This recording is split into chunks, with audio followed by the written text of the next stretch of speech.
પ્રદેશ ભાજપ અધ્યક્ષ અને નવસારી લોકસભા બેઠકના ઉમેદવાર CR પાટીલ આજે નવસારીના સમરોલી ખાતે યોજાયેલ બૂથ કાર્યકર્તા સંમેલનમાં હાજર રહ્યા હતા।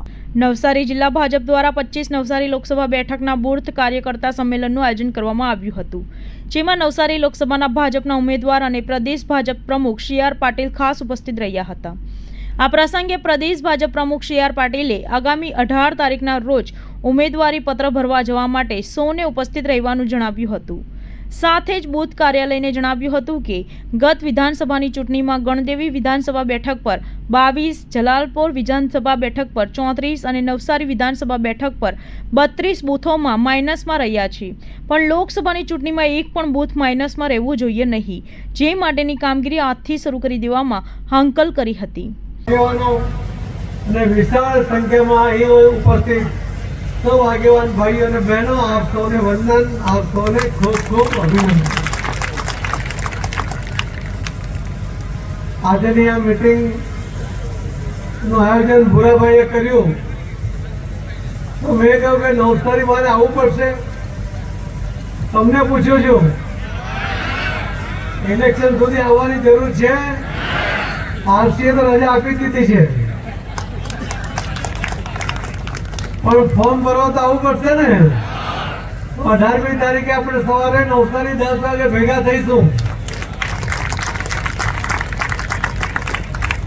મિત્રો, મને ભૂરાભાઈએ બીજી લાલચ આપી। મેં એવું પૂછ્યું એટલે મને કહે કે 10,000 લોકો છે, હજુ તો બધા આવી રહ્યા છે। એટલે મેં ભૂરાભાઈને કહ્યું આ 10 થી 12,000 થઈ ગયા।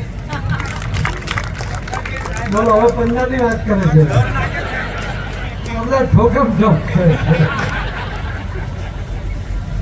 पण जे छे હું લગભગ 22 લોકસભામાં અલગ અલગ બૂથ પ્રમુખો 100 આગેવાનોની મીટિંગ કરી આવ્યો, પણ નવસારીના સોલે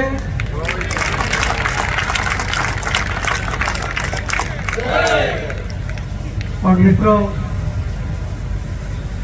આજ તમારી જે તાકાત છે, તમારી જે ટેલેન્ટ છે, એના જ કારણે તમે પહેલી વાર 2009માં મને ગુજરાતમાં બીજા નંબરે રાખ્યો, 1500 મત પાછળ હતા। બીજી વાર 2014માં આખા દેશમાં 3જા નંબરે આવ્યો, અને 2019માં તમે લોકો આખા દેશમાં આ દિન સુધીમાં સૌથી વધારે લીડ અપાવી। નવસારી હવે કયું નવસારી પૂછતા બધા બંધ થઈ ગયા। એટલી મોટી ઓળખ નવસારીની કરી, એ તો પહેલા નંબરે રહેવા ટેવાયેલા આ સૌ આગેવાન કાર્યકર્તાઓ છે। પણ હું જ્યારે આખા રાજ્યમાં અલગ અલગ વિધાનસભામાં ફરું છું ત્યારે મારે સૌ તેના આગેવાન કાર્યકર્તાઓને અને બૂથ પ્રમુખોને કહેવું પડે છે કે ગયા વખતે 2022ના ઇલેક્શનની અંદર જે સ્થિતિ હતી એમાં કેટલીક જગ્યાએ ભૂલ થઈ ગઈ। એના આજે આ મીટિંગની અંદર એના આંકડા, એની માહિતી આપવી એટલા માટે જરૂરી છે કે તમને પણ ખબર પડે કે નાની ભૂલ કેટલી ભારે પડતી હોય છે। આ પાર્ટીને 2022માં ગુજરાતમાં કુલ મળીને 40 લાખ મત મળ્યા। कांग्रेस पार्टी ने कुल मळीने 80 लाख मत मळ्या।